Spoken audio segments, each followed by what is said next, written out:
Envolta em dívidas e desespero, a minha cunhada, Catarina Furtado, perdeu tudo, e a minha sogra, Wanda Pera, na sua infinita e mal orientada generosidade, cedeu-lhe a sua casa, a casa onde eu cresci. Agora, Wanda queria mudar-se para a minha casa, para o lar que eu construí com as minhas próprias mãos. Argumentei que a nossa casa era pequena, que não havia espaço suficiente para todos. A sua resposta foi fria e direta. Então, expulsa os teus pais para teres mais espaço. A história que vos contarei desenrolou-se numa noite que parecia tão banal, até que uma única frase silenciou por completo a mesa de jantar da minha família. Naquela noite, a minha família jantava em paz na nossa casa, que tínhamos comprado há menos de um ano. Não era uma mansão, mas era aconchegante, limpa e um refúgio acolhedor. Costumava brincar com os meus pais, Luiz Figo e Cristina Ferreira, dizendo que não era preciso uma casa grande, desde que as pessoas que amamos estivessem juntas. Isso era o suficiente. Éramos 4 em casa naquela altura. O meu pai, o eterno Luiz Figo. A minha mãe, a radiante Cristina Ferreira. Eu, Wanda Pera, e o meu marido, Paulino Nunes Ronaldo. O meu pai estava reformado, enquanto a minha mãe dedicava o seu tempo à jardinagem no nosso quintal. Depois de comprar esta casa, trouxe-os para viver conosco para que pudesse cuidar melhor deles. No início, Paulino Nunes concordou. Ele disse carinhosamente: é melhor tê-los conosco para a casa ser mais alegre. Esta casa, eu comprei-a. Com as economias que acumulei ao longo de anos a gerir o meu negócio de materiais de construção e acabamentos, Paulino Nunes contribuiu para todos os bens dentro da casa. O sofá da sala, a mesa de jantar de madeira, o grande roupeiro no nosso quarto e até as camas e armários em cada quarto. O nosso acordo matrimonial era claro: eu cuidaria da casa, ele dos móveis. Cada um de nós tinha a sua parte na construção do nosso próprio lar. Naquela noite, o jantar decorria tranquilamente. A minha mãe estava prestes a colocar um pedaço de peixe na minha tigela, dizendo: Wanda, filha, amanhã passa no mercado e compra os vegetais para eu fazer picles. Antes que eu pudesse responder, a porta abriu-se com um estrondo. Um barulho alto. Todos nos sobressaltamos e olhamos. A minha sogra, Fátima Lopes, entrou, seguida pela minha cunhada, Catarina Furtado. Ambas pareciam tensas, como se tivessem acabado de sair de uma briga de rua, sem convite. Fátima puxou imediatamente uma cadeira e sentou-se à mesa. Suspirou e falou. O seu tom era quase uma ordem. Para que fique claro, dei a minha casa a Catarina. A partir de hoje, vou viver convosco aqui. Fiquei estupefita com o que ela disse. Baixei a minha tigela de arroz, olhei-a por um momento e falei calmamente. A casa é pequena, mãe, e os meus pais também estão aqui. Pensei que isso seria suficiente para ela entender o que eu queria dizer. Mas não. Fátima franziu a testa imediatamente. Os seus olhos endureceram e a sua voz aumentou. Pequena, o quê? Se não há espaço, expulsa os teus pais. De repente, a mesa de jantar ficou em silêncio. A minha mãe, com o garfo e a faca suspensos no ar, paralisou.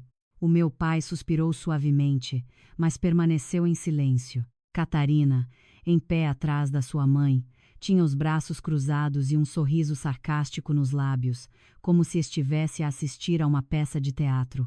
Olhei diretamente para Fátima. O que senti não foi raiva imediata, mas um frio que lentamente se espalhou do meu peito.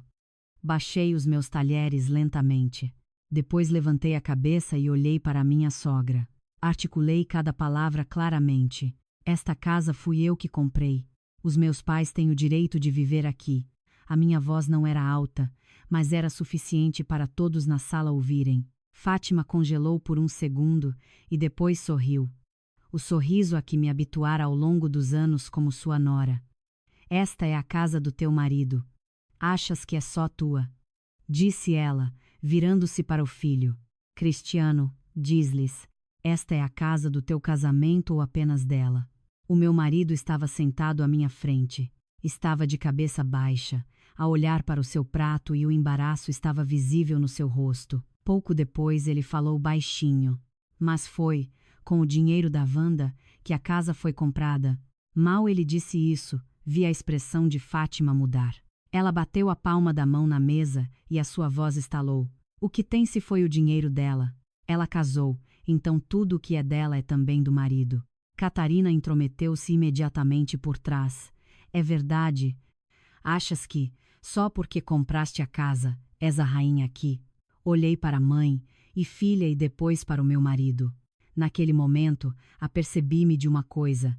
Eles não vieram para pedir para morar conosco. Vieram com a crença de que esta casa, mais cedo ou mais tarde, seria deles. Respirei fundo e falei lentamente. Se vocês querem viver aqui, deveriam pelo menos respeitar os meus pais. Fátima olhou para mim, os seus olhos cheios de desafio.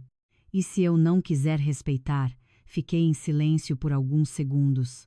Lá fora, uma brisa suave soprava, agitando as folhas da árvore em frente ao portão. O peso do ar dentro da casa era suficiente para eu ouvir o tilintar de cada talher nos pratos. Então, entendi claramente.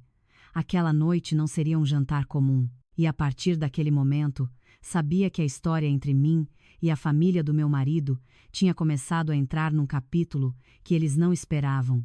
Honestamente, se olhássemos apenas para a aparência exterior, todos pensariam que a nossa união era pacífica. Estávamos casados há 5 anos, eu e o Paulino Nunes. Quando nos conhecemos, Paulino Nunes era um homem calmo, tímido e trabalhava como engenheiro de obra numa empresa de construção. O seu trabalho era difícil. Saía cedo e voltava tarde para casa. Estava sempre sob o sol ou a chuva no estaleiro de obras. Mas era trabalhador.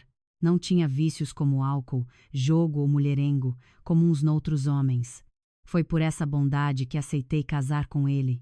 Eu, naquela época, já tinha a minha própria loja de materiais de construção e acabamentos. Começou apenas com um pequeno espaço, vendendo os artigos essenciais para as novas famílias que se mudavam. Com o tempo, ganhei clientes fiéis. Os fornecedores tornaram-se estáveis. E como eu era diligente a procurar bons negócios, o negócio prosperou gradualmente. Não diria que era excepcionalmente talentosa, mas sou o tipo de pessoa que sabe orçamentar, que sabe gerir. Cada euro que ganhava, eu o guardava. Por isso, depois de nos casarmos, parecíamos um casal que trabalhava e ganhava dinheiro. Mas, na verdade, uma grande parte das despesas da casa era suportada por mim. O salário de Paulino Nunes era estável, mas não era muito alto, enquanto os lucros do negócio, as economias e até as despesas inesperadas da família geralmente vinham de mim. Desde o início, estava claro na minha mente que, como casal, deveríamos ser transparentes um com o outro. O amor é uma coisa, mas o dinheiro e as responsabilidades são outra. Se fôssemos ambíguos desde o início, certamente teríamos problemas no final. Por isso, quando começamos a falar sobre comprar uma casa, conversei diretamente com o Paulino Nunes.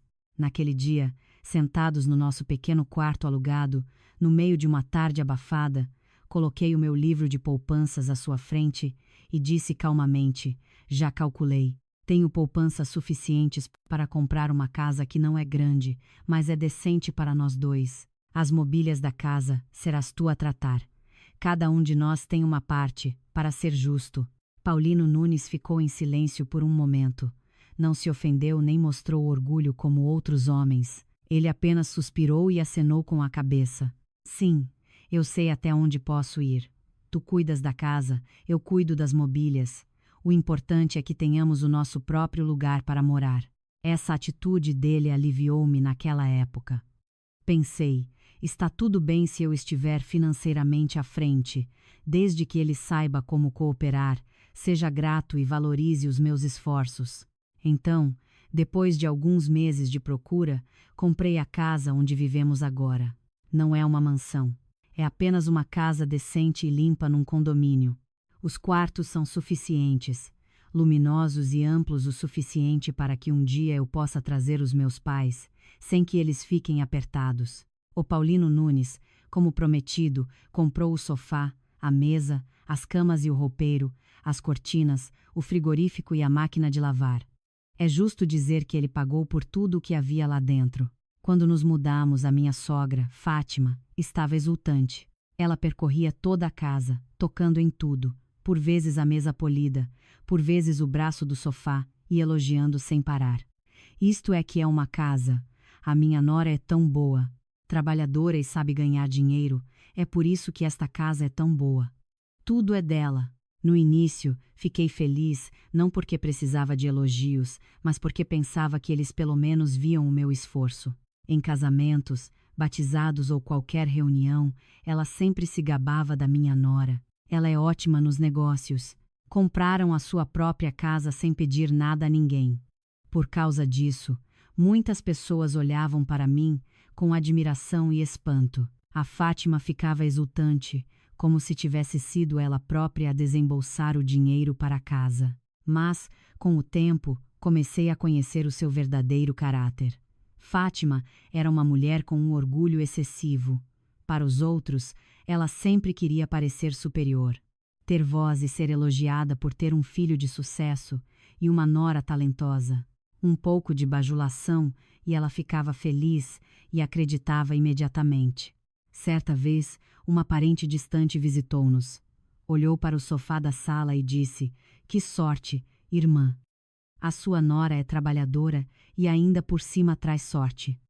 A Fátima ouviu aquilo, sorriu até quase os olhos desaparecerem e disse-me, como se estivesse a fazer um favor: "Vês? As outras pessoas sabem ver. Nem todos são cegos." O surpreendente é que, dentro de casa, ela não era assim. Acreditava facilmente nas doces palavras dos outros. Mas com a família, especialmente com aqueles que diziam a verdade, ela ficava facilmente ofendida e pensava que estava a ser subestimada. E a pessoa que ela mais protegia, mais amava e defendia cegamente era sua filha, a minha cunhada, Catarina Furtado. Catarina era 4 anos mais nova que o meu marido. A sua personalidade era impulsiva. Adorava boa comida e roupas bonitas, e quando falava, era sempre aos gritos, como se fosse a mais inteligente. Não era má por natureza, mas tinha um grande defeito. Era facilmente enganada, adorava ouvir bajulações e queria sempre superar os outros, mesmo sem ter nada de que se orgulhar. Sempre que uma amiga, conhecida do mercado ou grupo de amigos, lhe dizia: "Catarina, tem sangue de empresária" ou "é uma pena a tua beleza se não começares um grande negócio", ela voltava para casa com os olhos a brilhar e a falar de planos mirabolantes. E tudo o que Catarina dizia, Fátima ouvia. Não só ouvia, mas também a defendia, como se tudo o que saía da boca da sua filha fosse verdade. Muitas vezes vi mãe e filha a cochichar, a acenar com a cabeça para o que as outras diziam, como se tivessem encontrado ouro, enquanto os conselhos verdadeiros da família eram ignorados. Já nessa altura, comecei a sentir uma apreensão inexplicável. Entendi que esta casa poderia ser o lar da minha família, o lugar onde construiríamos os nossos sonhos e o refúgio dos meus pais na velhice. Mas também tive um pressentimento vago de que, enquanto houvesse pessoas com tanto orgulho, facilmente enganadas e que acreditassem mais em boatos do que na família, o problema acabaria por surgir. E a primeira a acender o fogo desses problemas seria ninguém menos que a Catarina. Os primeiros problemas na nossa família, para ser sincera, não começaram com a minha sogra, mas sim com a Catarina.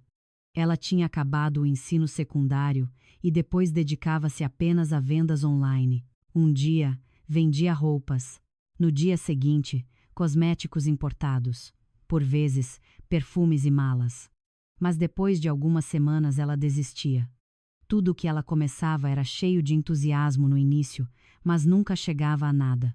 Bastava alguém dizer algo que parecesse sofisticado e lucrativo, e os seus olhos brilhavam imediatamente. Certa vez, enquanto organizava os livros na minha loja, a Catarina entrou com uma mala, e o seu rosto parecia ter encontrado ouro. Ela puxou uma cadeira, sentou-se à minha frente e sorriu amplamente. "Mana Wanda, estou mesmo prestes a ficar rica." Parei de usar a calculadora e olhei para ela. Que tipo de riqueza é essa? Ela falou em voz baixa e tirou da sua mala uma pasta com papéis, colocando-a na mesa. Vou ser distribuidora exclusiva de uma grande marca de cosméticos. Eles escolheram-me. Só preciso de investir na primeira remessa de produtos. Depois, vou construir uma rede e o dinheiro trabalhará para mim. Ela falou sem parar. Os seus olhos brilhavam, como se no próximo mês fosse uma empresária de peso. Peguei nos papéis para dar uma vista de olhos. Na primeira leitura, já senti algo errado. À medida que lia com mais atenção, fiquei ainda mais convencida. O contrato era ambíguo. A política de aquisição de produtos forçava a compra em grande quantidade. E o sistema de comissão era baseado no recrutamento de pessoas.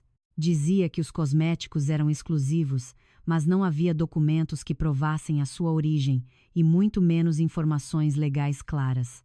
Olhei para Catarina e perguntei calmamente: quem te ofereceu isso? Ela respondeu rapidamente: uma amiga minha. Ela só faz isto há alguns meses, mas já comprou um carro, disse ela. Disse que tem um toque mágico nas vendas. Um pouco de esforço e serei gerente regional. Suspirei. Já tinha ouvido essas frases inúmeras vezes. Quanto mais bonito o futuro é pintado, maior a probabilidade de haver uma armadilha. Baixei os papéis. Olhei-a diretamente e disse sem rodeios: Catarina, não sejas gananciosa. Isso não é bom. Não é um negócio real. É uma forma de te forçarem a comprar estoque de produtos. Se entrares nisso, só vais perder dinheiro. A expressão da Catarina mudou imediatamente.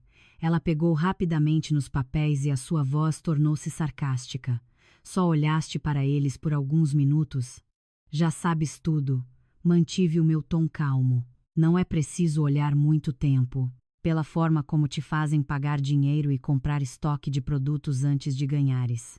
E pelo recrutamento de outros, sei que poucos realmente ganham dinheiro com isso. Mas muitos perdem. Nesse momento, Fátima entrou vindo da rua, viu-nos a conversar e perguntou: o que se passa aqui?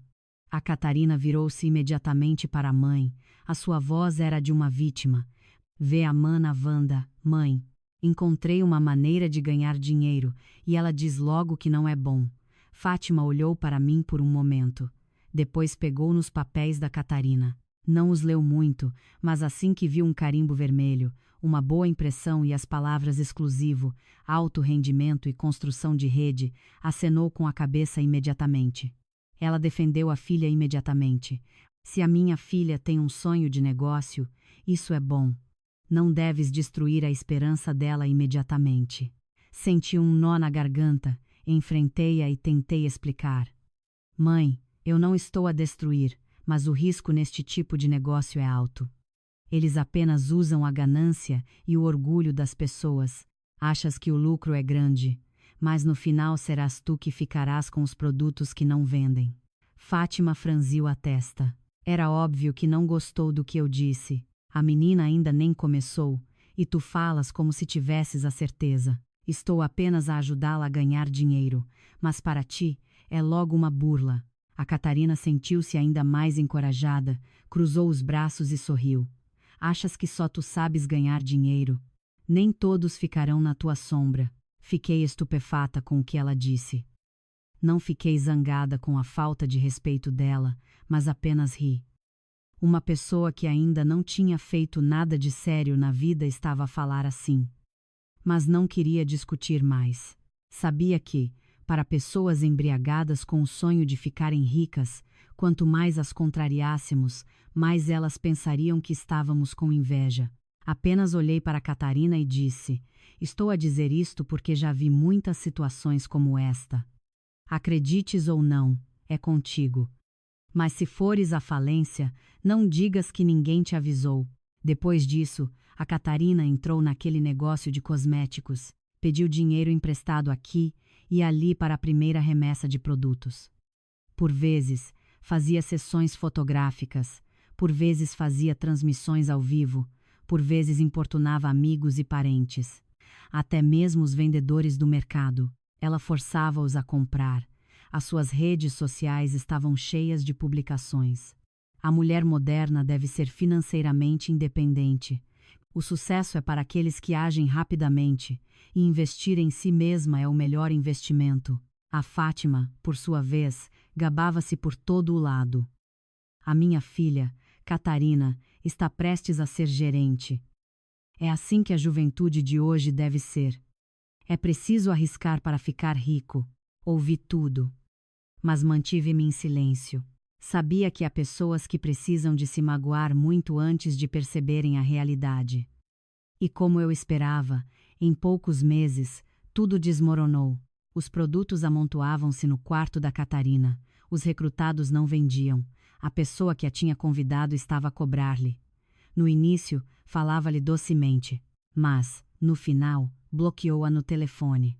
A dívida dos produtos, aos amigos e a outros, atingiu centenas de milhares. Uma tarde, ao voltar da loja para a antiga casa da minha sogra para levar coisas para o Paulino Nunes, vi duas mulheres a gritar em frente ao portão.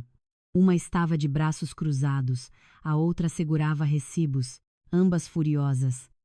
Ao entrar, Fátima correu para fora, o cabelo desgrenhado, os olhos vermelhos e a voz a tremer. Wanda, ainda bem que chegaste. Antes que eu pudesse perguntar, ela puxou a minha mão. Quase a chorar. Vê como podes ajudar a irmã do teu marido. Ela cometeu um erro. As pessoas estão a cobrar-lhe. Apenas me levantei e olhei para ela. Apenas alguns meses antes, ela tinha dito que eu estava a destruir os sonhos da sua filha. A Catarina tinha até perguntado se eu achava que só eu sabia ganhar dinheiro. Mas agora que tudo tinha desmoronado, eu ainda era a primeira pessoa a quem pensavam em recorrer. Olhei para dentro de casa. Vi a Catarina sentada no chão, pálida. As caixas de cosméticos amontoavam-se num canto. Sabia que ela estava aterrorizada, mas esse medo não era suficiente para amolecer o meu coração imediatamente. Enfrentei Fátima e disse diretamente: vou ajudá-la agora. Mas se a Catarina não mudar e não se aperceber, ninguém a poderá ajudar. Mal disse isso, também sabia que era apenas o começo, e o buraco que Catarina tinha cavado para si mesma se tornaria ainda mais profundo. Depois de ajudar a Catarina a resolver a confusão dos cosméticos, pensei que ela teria aprendido a lição, mas não. Há pessoas que, quando caem, aprendem a levantar-se e a ter cuidado, mas a Catarina, não. Ela não considerou a sua queda uma lição, mas apenas um azar. Na sua mente havia uma crença engraçada, mas perigosa. Caí daquela vez porque não era a oportunidade certa, não por minha estupidez. E como ela pensava assim, era certo que cairia noutra armadilha, e eu estava certa. Em menos de 6 meses, ouvi novamente que a Catarina estava a investir dinheiro em algo. Uma nova conhecida, amiga de uma amiga. Dizia-se que antes era gerente de uma cafeteria. As suas habilidades não eram claras, mas falava muito bem. Ela pintou um sonho perfeito para a Catarina: abrir uma cafeteria com jardim, fazê-la crescer e transformá-la numa franquia. Assim que a Catarina ouviu a palavra franquia, os seus olhos brilharam imediatamente. Cristiano voltou do trabalho. Com o rosto pesado, entrou na cozinha e sentou-se ao meu lado. Sussurrou: Wanda, talvez precises de falar com a Catarina. Ela está a planear investir noutra cafeteria com outras pessoas. Parei de descascar os legumes. De novo, Paulino Nunes suspirou. Já falei com ela, mas não quer ouvir. A mãe dela ainda a apoia. Vê se consegues convencê-la. Larguei os legumes. Olhei para o meu marido e disse diretamente: já falei com ela antes, mas ela não ouviu. Tu és o irmão mais velho dela. Devia ser mais firme ao falar com ela. Naquela noite, enquanto bebíamos café na sala, Paulino Nunes falou com a irmã. Acabaste de conhecer essa pessoa, e ela já te está a pedir uma grande quantia de dinheiro. Não parece certo. A Catarina estava a usar o telemóvel, mas ao ouvir isso, levantou a cabeça bruscamente. O que sabes tu? Hoje em dia, é preciso agir rápido. Se tiveres sempre medo, como vais progredir? Antes que Paulino Nunes pudesse responder, Fátima interveio. A defesa era evidente. A Catarina precisa de arriscar para ficar rica. Se ela só lidar com trocados, quando é que vai conseguir levantar-se? Depois olhou para mim, como se quisesse que eu ouvisse. Nem todos têm a sorte da Wanda nos negócios. É preciso encontrar outras maneiras. Apenas fiquei em silêncio. Sabia que eu também seria incluída na conversa. E foi verdade, a Catarina disse. A mana Wanda com certeza vai dizer de novo que não é bom. Já sei. Se eu fizer alguma coisa, está sempre errado. Olhei para ela e disse lentamente: não te estou a impedir, mas acabaste de sair da falência.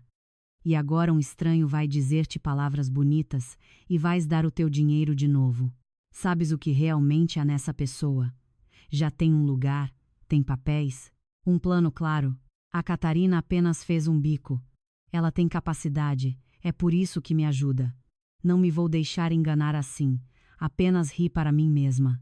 A sua facilidade em ser enganada, por mais que eu dissesse, era como água na folha de couve. Passados alguns dias, percebi o quão intensa a Fátima era. Mesmo antes de ficar claro se a cafeteria seria bem-sucedida, de onde viria o dinheiro ou quais seriam os riscos, ela já se gabava aos parentes. Quando tínhamos visitas, ela contava: a minha filha, Catarina, vai abrir uma grande cafeteria. Não apenas uma, talvez até uma franquia. Uma tia nossa, ao ouvir isso, ficou imediatamente impressionada. Uau! A sua filha é tão talentosa. Hoje em dia, é raro alguém ter grandes sonhos. A Fátima estava exultante. É verdade, ela realmente tem sangue de empresária, só precisa da hora certa. Eu estava na cozinha e ouvia tudo. Pensei várias vezes em sair e dizer-lhe para não se gabar ainda. Mas contive-me. Sabia que para pessoas que vivem de orgulho, quando lhes dizemos a verdade, elas apenas pensam que estamos a puxar os seus filhos para baixo. Então, deixei estar. O dinheiro começou a sair. Primeiro, das poupanças da Catarina. Depois, empréstimos de amigos, conhecidos e externos. No início, ela disse que eram apenas algumas centenas de milhares para a renovação, mas com o tempo os custos aumentaram. Um dia faltava dinheiro para comprar a máquina de café, no dia seguinte para a placa. Depois para o design de interiores, para as cadeiras, para os fornecimentos, para os funcionários. Só de ouvir, eu já sabia que algo estava errado. Uma cafeteria que ainda não estava construída, mas o dinheiro escoava como um rio. Disse ao Paulino Nunes: isto não é um negócio, ela está a ser enganada. O Paulino Nunes apenas segurou a cabeça. Já falei com a mãe, mas ela não quer acreditar. Disse que estou com inveja da minha irmã. Eu ri amargamente. Naquela casa, desde que dissesses a verdade, tu eras o mal. Aqueles que contavam grandes e belas histórias eram aplaudidos, e o que eu temia chegou. A cafeteria, quando abriu, era como um cemitério no escuro. Poucos clientes.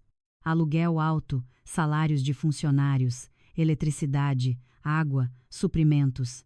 O homem, que tinha convidado a Catarina, desapareceu gradualmente. No início, ele alegava que estava à procura de investidores.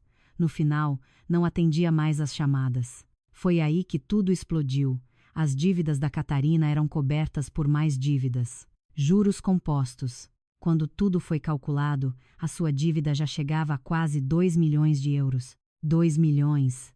Até eu, ao ouvir essa quantia, fiquei chocada. Uma manhã, enquanto os vizinhos ainda varriam, gritos, batidas no portão e o barulho de motos ecoaram em frente à casa da minha sogra.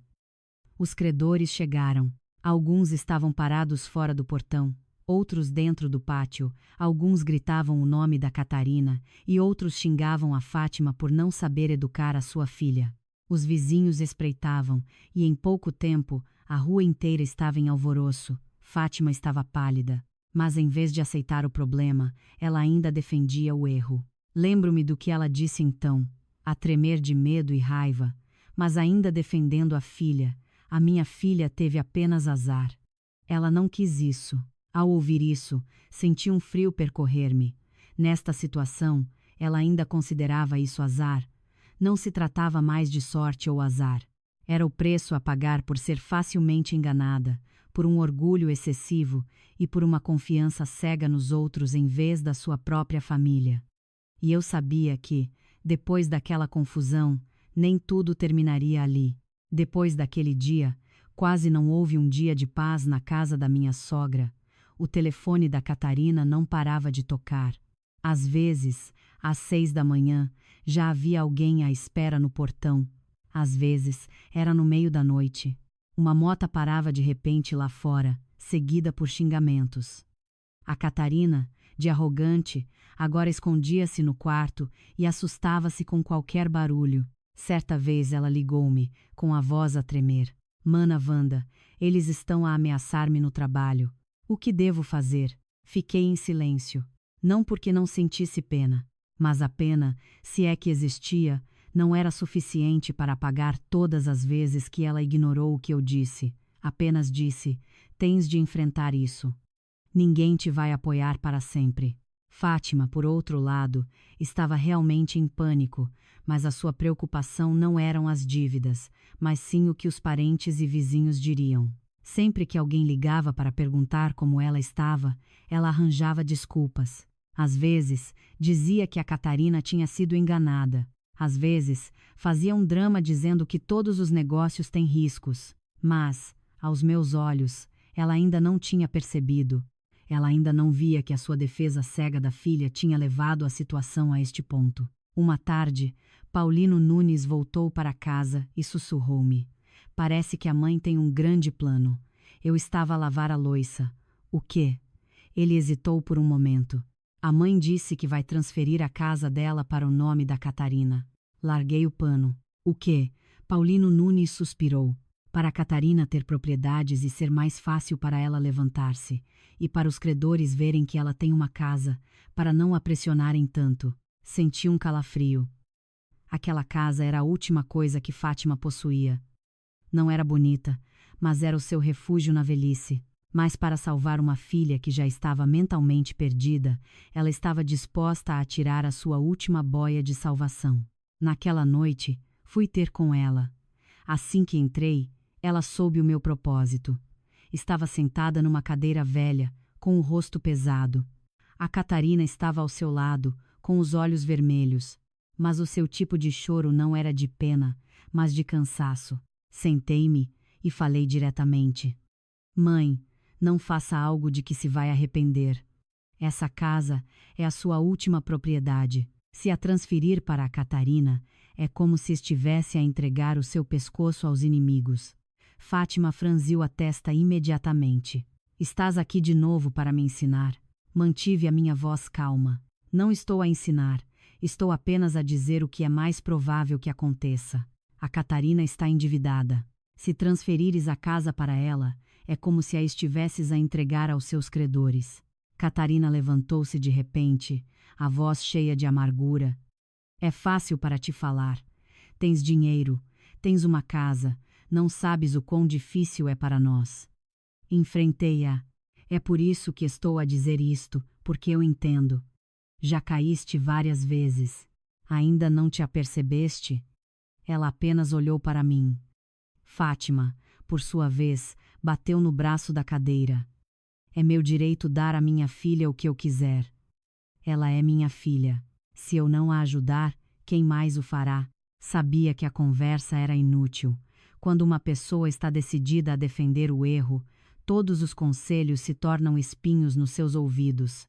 Levantei-me e disse lentamente: façam o que quiserem, mas estou a avisar-vos, a consequência virá rapidamente.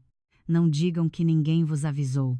E foi verdade, tudo aconteceu mais rápido do que eu esperava. Alguns dias depois, Fátima transferiu a casa para o nome da Catarina. Ela até se gabou aos parentes de que era uma mãe amorosa, ao contrário de outros que tinham posses, mas eram de mente estreita. Ouvi isso, mas apenas ri. Mas é verdade. A vida não perdoa, porque tinha uma casa em seu nome, a Catarina não aprendeu. Em vez disso, ela acreditou ainda mais que ainda tinha uma maneira de escapar. Ela foi novamente convidada por novos amigos para outro negócio. comprando eletrodomésticos baratos e vendendo os mais caros. O resultado, todos já sabiam: dinheiro perdido, pessoas desaparecidas e os credores. Já não gritavam apenas à porta, eles tinham como alvo a casa. Mal o nome tinha sido transferido. Ouvi tudo. Já não estava chocada. Tudo o que eu tinha dito aconteceu, mas naquela altura ninguém queria ouvir. Fátima estava realmente com medo.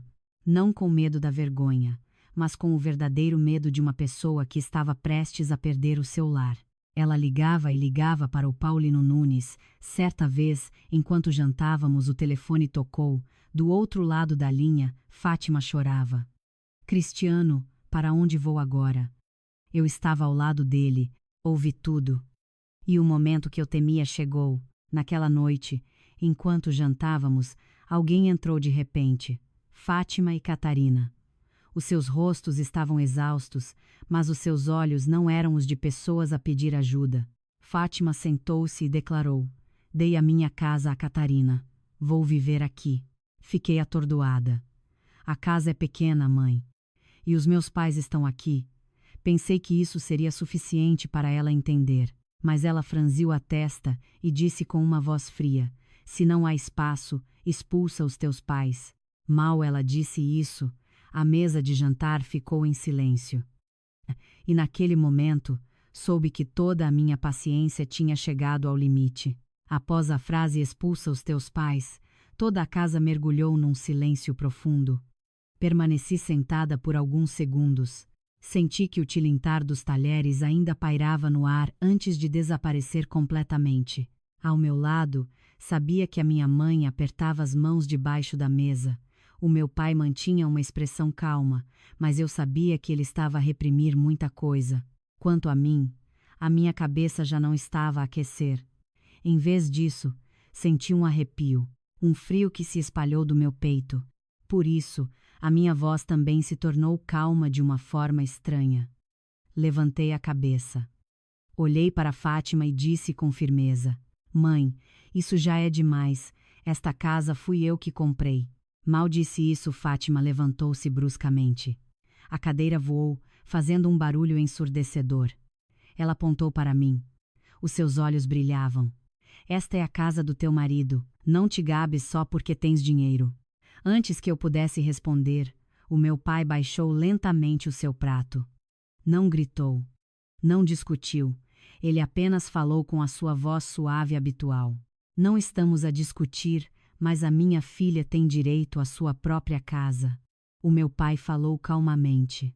Mas isso irritou ainda mais a Fátima. Ela virou-se para o meu pai, como se não pudesse acreditar que um velho a estava a responder diretamente.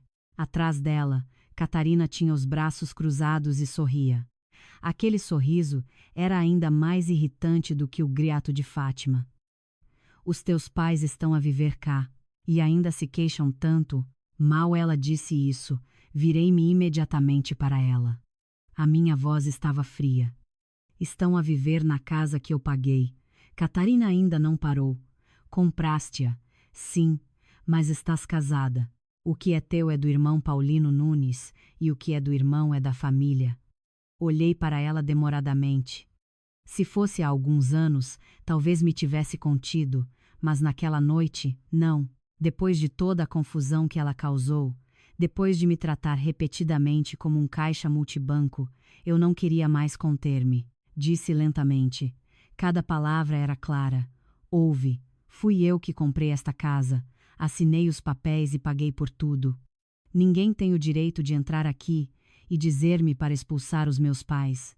A tensão na sala era como uma corda elástica prestes a partir. Paulino Nunes ainda estava sentado à minha frente, pálido e as suas mãos inquietas. Ele estava no meio. De um lado, a sua mãe e irmã. Do outro, eu e os meus pais, dentro da minha própria casa. Fátima gritou para o filho. O que estás a fazer aí? Esta é a vossa casa. Paulino Nunes ficou chocado. Olhou para a mãe e eu sabia que ele estava com medo. Ele não estava habituado a confrontar a mãe. Sempre que a Fátima ficava zangada, ele simplesmente se calava. Mas agora era diferente. mas foi com o dinheiro da Wanda que a casa foi comprada. Ele sussurrou. Aquela única frase foi como gasolina deitada no fogo. Os olhos de Fátima brilharam de raiva para o filho. Não apenas raiva, mas cheios de desilusão por ele não a ter defendido. Por isso, ainda mais razão para eu viver aqui. Eu sou a mãe dele.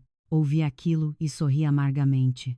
Na mente dela, não importava quem estava certo ou errado, quem pagou. Enquanto ela fosse a sogra, ela tinha o direito de fazer o que quisesse. Enfrentei-a. É a mãe do Paulino Nunes. Não nego isso, mas isso não significa que possa simplesmente entrar aqui e expulsar quem quiser. Fátima sorriu. Ah, estás a ficar mais forte. Tens a tua própria casa, por isso estás a responder à tua sogra. Não desviei o olhar. Se dizer o que é certo é responder, então sim. Estou a responder porque não vou permitir que os meus pais sejam desrespeitados dentro da minha própria casa. A minha mãe, ao meu lado, virou-se lentamente. Sabia que ela estava a reprimir a mágoa. O meu pai continuava sentado ereto, mas as veias nas suas mãos estavam visíveis. Catarina intrometeu-se novamente. Achas que só tu contribuíste para isto? O irmão Paulino Nunes também pôs dinheiro para as coisas. Enfrentei-a e disse diretamente: a compra das coisas por ele foi um acordo entre nós, marido e mulher. Mas não penses que, por causa disso, tens o direito de entrar aqui e pedir espaço. Ela estava prestes a discutir, mas eu não lhe dei oportunidade. Levantei-me. Olhei para todos eles e olhei para Paulino Nunes por mais tempo. Queria que ele escolhesse naquela noite. Ele precisava de dizer de que lado estava, mas Paulino Nunes permaneceu em silêncio, e aquele silêncio fez-me perceber a confusão. Esta noite era apenas o começo, e desde que a Fátima entrou na minha casa, sentou-se à nossa mesa de jantar e disse para eu expulsar os meus pais. Todos os limites anteriores entre nós tinham desaparecido oficialmente. Pensei que, após o confronto no jantar, Fátima pararia, mas enganei-me. Na manhã seguinte, enquanto preparávamos o pequeno almoço, uma carrinha multicabe parou de repente em frente ao portão. A isso seguiu-se vozes altas e o estrondo de coisas. Soube imediatamente que não era bom sinal. Estava a fazer café para o meu pai quando parei. A minha mãe espreitou para fora. Wanda, parece que a tua sogra está aqui de novo. Saí rapidamente. Ao abrir o portão, senti um calafrio a percorrer o meu corpo. Uma carrinha multicabe estava estacionada, cheia de sacos de roupa, panelas, cobertores, uma ventoinha elétrica velha, recipientes de plástico e uma mesa lateral riscada. Fátima estava de braços cruzados no meio do portão, furiosa. A Catarina, ao seu lado, tinha os olhos vermelhos e abraçava a sua mala como se tivesse sido realmente expulsa. E não terminou aí. Fátima fez questão de aumentar a sua voz para que os vizinhos ouvissem. Vejam só. A nora é rica, mas não quer deixar a sogra morar com ela. Entendi imediatamente. Ela não veio para pedir, ela veio para atuar. Atuar para que os vizinhos vissem, para me colocar numa situação embaraçosa, para que todos pensassem que eu era a nora má. Catarina também dramatizou, limpando os olhos. Que pena de nós, mãe e eu. Já fomos expulsas, e a mana Wanda ainda não nos quer aceitar. Por causa disso, os vizinhos começaram a cochichar. Alguns espreitavam pelas suas janelas. Outros fingiam que varriam, mas olhavam para nós. Respirei fundo e saí pelo portão. Não gritei. Apenas me levantei calmamente à sua frente e disse: isto não é uma pensão para se entrar assim. Os olhos de Fátima brilharam. Estás a expulsar-me? Respondi diretamente. Não estou a expulsá-la, mas não pode entrar sem permissão. Ela virou-se para os vizinhos curiosos e dramatizou. Ouviram isso? Tenho apenas um filho. Agora que sou velha. Cometi um erro ao dar a minha casa à minha filha. Eu só queria morar cá por um tempo, mas a minha nora está a dizer isto. Ri para mim mesma. Ela era muito boa a contar histórias, sempre omitindo os detalhes importantes. Ela não mencionou que foi ela quem disse para eu expulsar os meus pais. Ela não disse que transferiu voluntariamente a casa para Catarina, o que causou uma dívida ainda maior. Na sua boca, a história era de uma simples mãe idosa sem lar e de uma nora rica que não a queria aceitar. Antes que eu pudesse responder, Catarina já estava a chorar. Se não me queres, mana, ao menos a mãe. Tem pena dela. Enfrentei-a. A voz fria. Não dramatizes à minha frente. Ainda ontem estavas dentro da minha casa, a rir-me e a dizer que os meus pais estavam apenas a viver cá. Que direito tens de dramatizar agora? Ela paralisou, mas rapidamente abraçou a mãe para parecer ainda mais lamentável. Nesse exato momento, Paulino Nunes saiu. Viu a carrinha multicabe, as coisas e a sua mãe e irmã. Ele ficou pálido. Eu sabia que ele não esperava que Fátima fizesse isso. Ao ver o filho, ela aproximou-se imediatamente. Cristiano, diz-me, vais deixar a tua mãe lá fora? Paulino Nunes olhou para a mãe e depois para mim. Estava prestes a falar, mas apenas baixou a cabeça. Esse ato de baixar a cabeça fez-me perceber. Ele já não estava do lado do que era certo, mesmo sabendo quem estava certo e errado. Ele não tinha coragem de o defender porque viu que o seu filho não se opôs. Fátima sentiu-se ainda mais encorajada. Ela gritou para que todos ouvissem. Se não me deixares morar aqui, vou contar a todos que és uma nora desobediente. Ouvi isso e olhei para ela.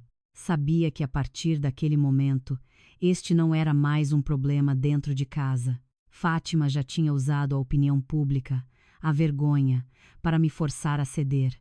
Mas ela enganou-se. Eu podia suportar as palavras duras, mas nunca permitiria que os meus pais fossem pisoteados dentro da minha própria casa apenas por medo do que os outros diriam. E eu sabia que Fátima não pararia por aí. Eu estava certa. Após o drama à porta, e ainda sem conseguir me convencer, ela mudou a sua estratégia. Já não se tratava da relação entre sogra e nora. Ela focou a sua atenção numa coisa que ela pensava ser a sua arma contra mim, os móveis dentro de casa. Eu ainda estava parada à porta, e as fofoqueiras ainda não tinham ido embora. A carrinha multicabe com os seus pertences ainda estava estacionada. De repente, Fátima levantou o queixo e gritou: Sim, esta é a casa dela, mas os móveis lá dentro são com o dinheiro do meu filho. Olhei para ela e não falei, porque estava em silêncio. Ela ficou ainda mais ousada. Se não posso morar aqui, tirem todos os móveis para mim. Todos ficaram chocados. Não me surpreendeu que ela pedisse isso. Surpreendeu-me que ela finalmente usasse essa carta. É verdade. Eu comprei a casa, mas o Paulino Nunes comprou todos os móveis. Esse foi o nosso acordo no início, mas o que é decepcionante é que as coisas que antes simbolizavam a construção do nosso lar estavam agora a ser usadas para me intimidar. Catarina intrometeu-se, cheia de orgulho. Sem móveis. A casa não vale nada. De que serve para ti? Ela sorriu como se tivesse a carta vencedora. Olhei para ela e senti um calafrio. É verdade. As pessoas que não sabem lidar com os outros sempre pensam que são as espertas. Fátima virou-se para o filho como se estivesse a dar uma ordem. Cristiano, leva todas as coisas. Compraste-as, por isso tens o direito de as levar. Cristiano estava parado no meio, pálido como um tronco arrastado pela corrente. De um lado, a sua mãe. Do outro, eu e os meus pais.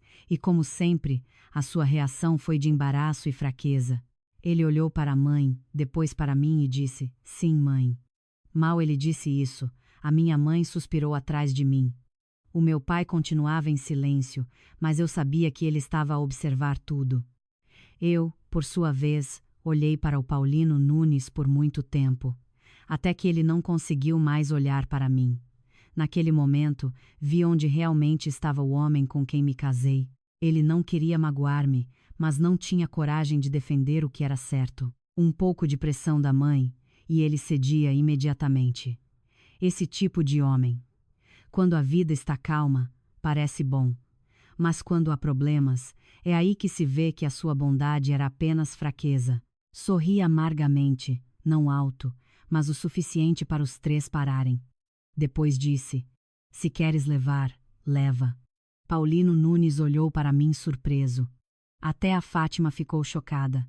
Catarina franziu a testa como se não pudesse acreditar. Talvez esperassem que eu gritasse, que eu lutasse por cada coisa, mas não. Eu estava calma. Fátima foi a primeira a recuperar. É verdade? Acenei com a cabeça. Sim. O que quiserem levar, levem. Sofá, mesa, cama, frigorífico, máquina de lavar. Tudo o que o Paulino Nunes comprou, se ele quiser levar, pode levar. Catarina intrometeu-se, exultante. Vês, mãe, eu disse-te, esta casa não vale nada sem móveis. Enfrentei-a e disse calmamente, vamos ver. Ela parou, talvez porque a minha voz era tão calma, não a voz de alguém que está prestes a perder todas as suas coisas. Fátima pensou que eu estava a ceder, então ela gabou-se ainda mais. Foste tu que disseste isso, hein? Vamos ver quanto tempo vais aguentar quando a tua casa estiver vazia. Não respondi mais. Entrei e abri bem o portão. Se vão levar, despachem-se. Não façam escândalo aqui. É uma vergonha para os vizinhos.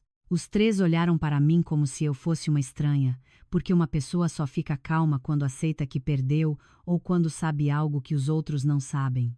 E enquanto eu estava parada dentro da minha própria casa, olhando para os móveis, não estava preocupada. Sabia que havia algo que até aquele momento, Fátima, Catarina e até o meu marido Paulino Nunes ainda não sabiam.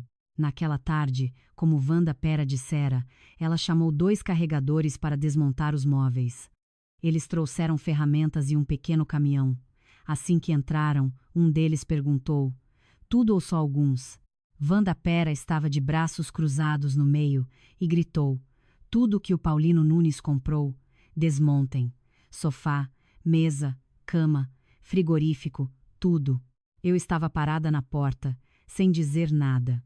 A minha mãe sentou-se em silêncio num canto, com o rosto triste. O meu pai continuava calmo, mas eu sabia que ele estava a reprimir-se. Paulino Nunes estava pálido, como alguém que sabe que vai cometer um erro, mas não tem coragem de o impedir. Apenas Catarina era diferente.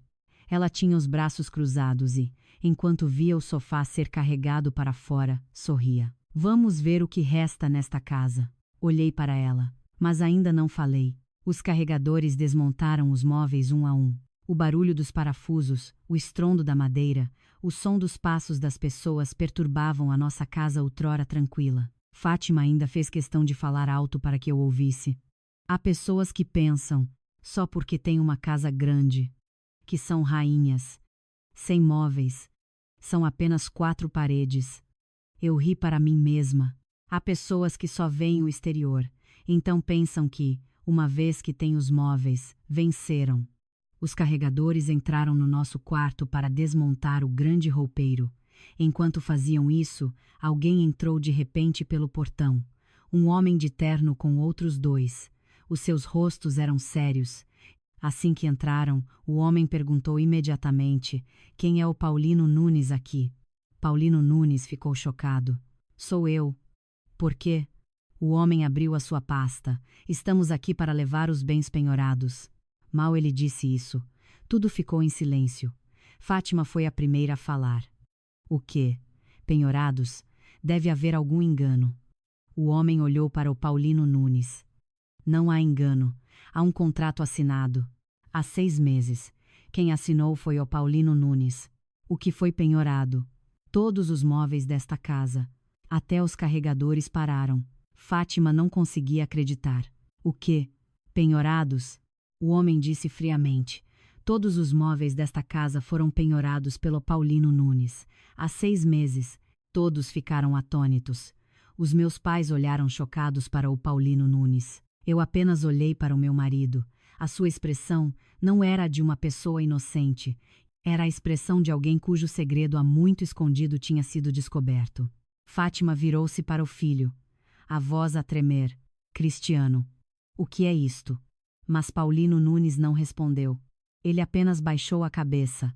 Aí, eu sabia que o momento da verdade tinha chegado, porque o segredo que Paulino Nunes guardava há 6 meses tinha sido revelado à sua mãe, irmã, aos meus pais e à frente das pessoas que pensavam que tinham vencido. Fátima estava em choque no meio do quintal, incrédula. A mulher que estava habituada a gritar e a intimidar parecia ter perdido de repente as forças. Ela virou-se para o Paulino Nunes, os lábios a tremer. Quando é que penhoraste os móveis? A sua voz estava quebrada. A sua antiga bravura desapareceu. Paulino Nunes estava apenas de pé, pálido, a olhar para o chão. A sua expressão provava que este segredo ele guardava há muito tempo. O homem de terno continuou.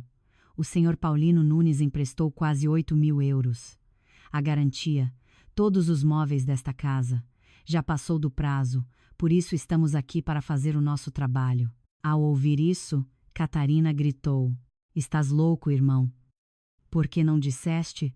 Olhei para ela e senti amargura. A mulher que há pouco estava exultante, agora estava em pânico. Cristiano respondeu em voz baixa: Eu investi com amigos. Apenas uma frase. Eu entendi tudo. A história repetiu-se. Amigos, promessas de riqueza rápida. Aparentemente, não era apenas Catarina que era facilmente enganada. Até o meu marido, que eu pensava ter bom senso, caiu na mesma armadilha. Eu estava a observar em silêncio, mas na verdade, eu já sabia de tudo isso. Não porque ele me tivesse contado, eu descobri quando uma vez o apanhei a falar ao telefone no meio da noite. Sussurrando, depois, mensagens de texto a cobrar. E por último, quando vi uma cópia da lista de bens penhorados na nossa gaveta, queria perguntar-lhe, mas esperei. Eu queria ver até quando ele esconderia isso, e ele escolheu o caminho mais fácil, esconder até ao fim. Fátima entrou em pânico. Não pode ser. Esses móveis são nossos. O homem respondeu friamente. Desculpe, mas de acordo com o contrato, eles já não são seus. Essas palavras foram como um tapa para Fátima. Ela parou, sem conseguir falar. Catarina, por sua vez, estava aterrorizada. Olhei para todos eles. A minha sogra que há pouco estava a fazer um escândalo. A minha cunhada que pensava que tinha vencido, e Paulino Nunes que pensava que podia esconder tudo. Depois, enfrentei Fátima. A minha voz estava baixa, mas clara. Quer mudar-se para cá, mãe. Mas parece que esta casa ficará ainda mais vazia do que a senhora pensa. Ela olhou para mim surpresa. Nos seus olhos já não havia raiva, mas sim choque e compreensão da verdadeira situação. Nesse exato momento, os 2 carregadores saíram do quarto. Continuamos? Perguntou um deles. Ninguém respondeu. Paulino Nunes estava de cabeça baixa, Catarina atordoada, Fátima, a mais barulhenta há pouco, agora era a mais silenciosa. Talvez. Só agora ela tenha sentido como é pensar que se venceu. Mas num instante, o destino inverte tudo. Não respondi. Eu sabia que, a partir daquele momento, o rumo da história tinha... Todos os seus planos, todas as suas mentiras começaram a desmoronar diante dos nossos próprios olhos.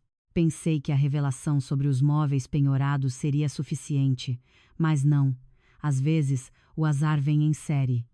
Enquanto todos ainda não tinham recuperado, 3 motocicletas pararam de repente lá fora. 3 homens com aparência de rufiões entraram, com tatuagens como se fossem donos do lugar. O líder deles olhou para todos e parou na Catarina. Apontou para ela e gritou: Já acabaste de te esconder? Quando vais pagar os teus 2,5 milhões de dívidas? Aquele grito foi como um martelo a bater no meio do quintal. Catarina recuou, pálida, mas antes que ela pudesse falar, Fátima correu até mim. Segurou-me firmemente. Não deixes que os vizinhos nos vejam. Olhei para ela. Só naquela manhã, ela estava a fazer uma cena para todos verem. Agora que havia pessoas que ela não podia controlar, ela tinha medo de ser vista pelos outros. Tirei a mão dela. Quando fizeram escândalo há pouco, não tiveram medo de ser vistos. Ela não conseguiu responder. Os recém-chegados aproximaram-se.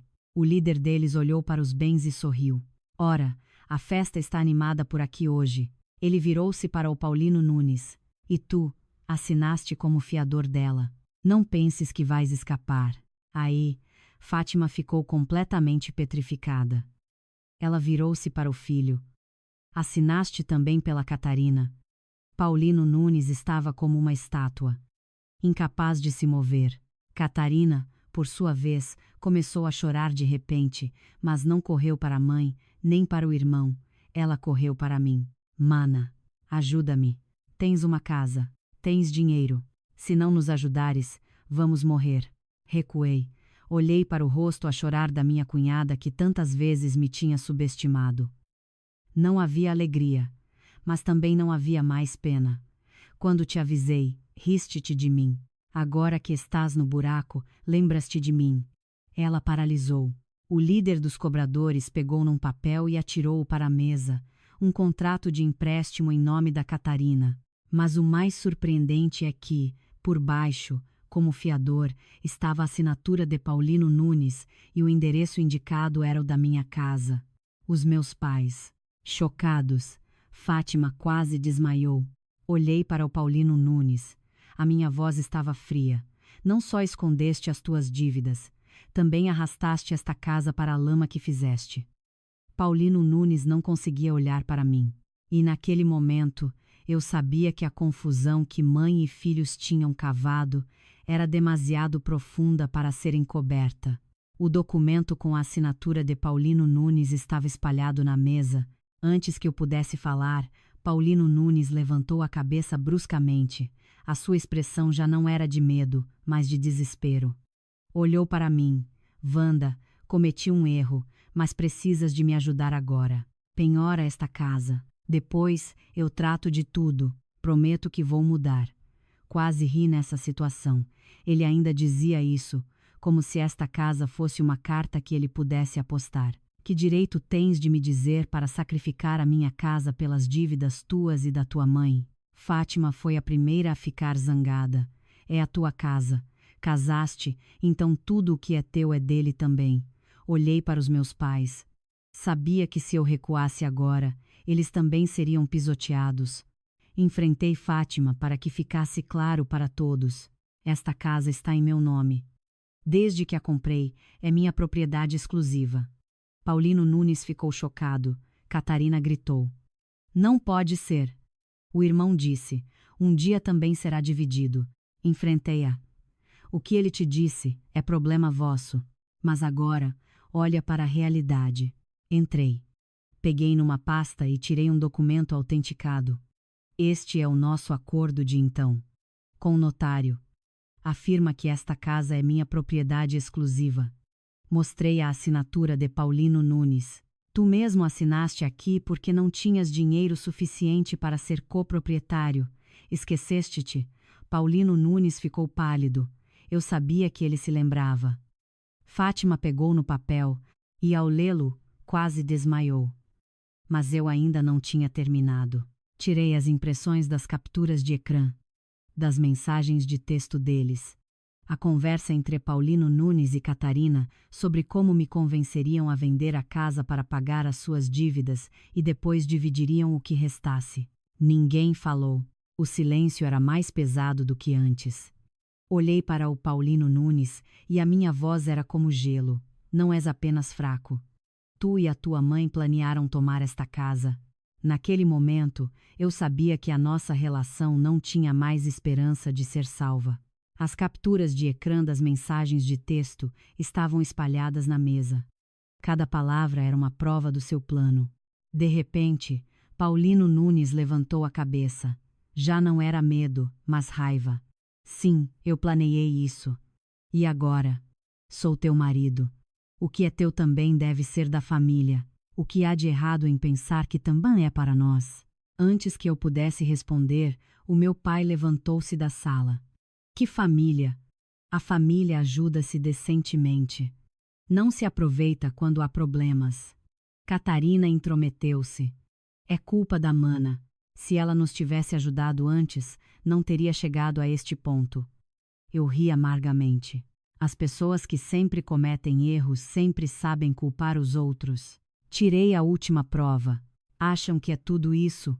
Acham que eu não sei que mandaste fazer uma assinatura falsa minha para adicionar o teu nome ao título? Foi aí que o mundo dos três desabou completamente. Fátima quase caiu. Mostrei a cópia do documento. Esta assinatura é falsa.